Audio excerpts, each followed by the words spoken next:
Welcome, sports fans, to another edition of Back and Forth, the only show that doesn't abide by the BYU Honor Code. My name is Vinnie Butera. And I'm Danny Fry. And we're going back and forth.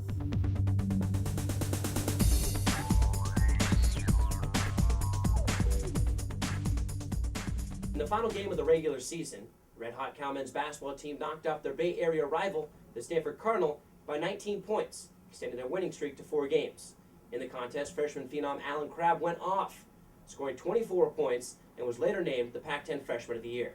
So my question to you, Vinnie, is whether or not you see Cal peaking at the right time and making some noise here in the Pac-10 tournament.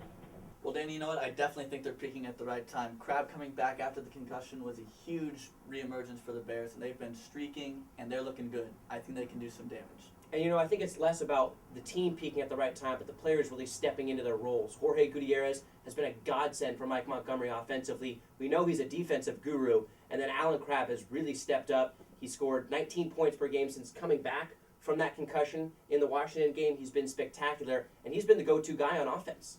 Definitely, and you mentioned Mike Montgomery. I mean, hopefully going into the game tomorrow, he sits the team down and he gives them a speech on the epic proportions of Aragon at the Black Gate. Hopefully he can motivate these guys, and they can come out and win a couple games in the Pac-10 tournament. After getting squashed by Stanford last weekend by 24 points, the Cal women's basketball team is at a crossroads. Danny, do you think they have a chance to do anything in the Pac-10 tournament next week?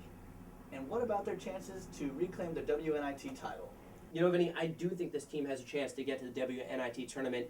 They're very skilled, they're very talented, and they feature a lot of youth. They start 4 sophomores and 1 freshman, but this team has been there before. They won the NIT last year, and if they get there, I really think they can make some noise.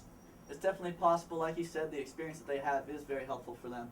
But I think even if they won the Pac-10 tournament, which is a definite long shot, when they get into the NCAA, they'd have to play UConn, which, let's be real, they're the Leo Messi of women's basketball. They're champions of the people. They can't be beaten. Cal basketball, go WNIT. Vinny, UConn is yesterday's news. As much as I hate to say it, the team to beat is going to be Stanford. They've won 21 games in a row. They're an incredibly talented team. They have 3 players destined for the WNBA in Jeanette Poland, Nimkati Agumake, and Kayla Peterson. Not to mention their coach, Tara Vanderveer, who's won 2 national championships with Stanford back in the 90s. She knows how to coach them through the tournament, and this is the only team to beat the Huskies in the last 2 years. There's no crying in baseball. There's no crying in baseball. What about basketball? Moving to the NBA, in the midst of a 4-game losing streak, the Miami Heat were said to have been crying after their most recent defeat. Superstar Dwayne Wade said after the game that everyone's happy with the way things are going and that the world is right when the Heat are losing. So, Vinny, the question is it cliche at this point to hate on the highly demonized Miami Heat? And how do you feel about crying in sports? Well, Danny, I think it is definitely not cliche to hate the Heat. LeBron alienated a lot of fans with the decision last season, and I think that maybe kind of like Cougar in Top Gun, he lost the edge. You know, maybe it's time to turn in the wings. I think that maybe it's time for Dwayne Wade to take some last-second shots because LeBron's ego is cashing checks that his body can't cash. No question. You know what? All I'm going to say is Pete Sampras and Adam Morrison, 2 players known for crying in their respective sports. But for tennis, it's a mental game, and you're practicing day in, day out for years and years and years. And to finally get that championship at the end of your career, I can understand crying. And then for Adam Morrison, it's college basketball. So you're playing more than for yourself and for your team, but for your university. And it was his senior season. But to cry after game 63 of the regular season, what do you think, Vinny? You know what?